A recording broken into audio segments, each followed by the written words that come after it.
मुंबईमध्ये ईश्वर चिठ्ठीतही भाजपनेच बाजी मारलेली आहे।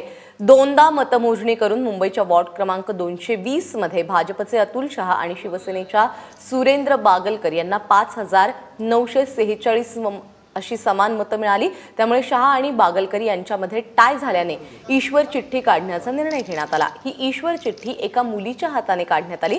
त्यामध्ये भाजपच्या अतुल शहा यांनी बाजी मारली आहे आणि अखेर वॉर्ड क्रमांक 220 चे नगरसेवक म्हणून अतुल शहा यांना घोषित करण्यात आले।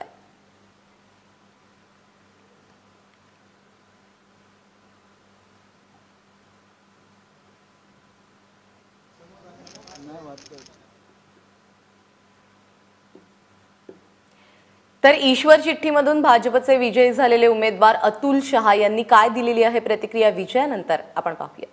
युतीचं काय झालं दॅट इज बिकम रडरलेस इररेलेव्हंट। आता जे आहे आम्ही आमच्या मित्रपक्षाशी लढलो, एक दिवसासाठी लढाई होती। आमच्या काल अध्यक्ष दानवेनेही सांगितलंय विचाराने आम्ही काही वेगळे नाही आहोत, पण लढाई असते आणि युती नव्हती आणि म्हणून आज अटीतटीची ही जागा शिवसेनेची युगेंद्र साळेकर कॉर्पोरेटरची होती, ती निवडून आली होती आणि आता ती एक जागा आम्हाला इथे दक्षिण मुंबईमध्ये मिळतात। मंगलजैनच्या इथे 4 सीट्स आलेल्या आहेत, राजपुरोहितांच्या इथे 4 सीट्स आलेल्या आहेत आणि माझी सीट आली, याचा आनंदच काही वेगळा आहे।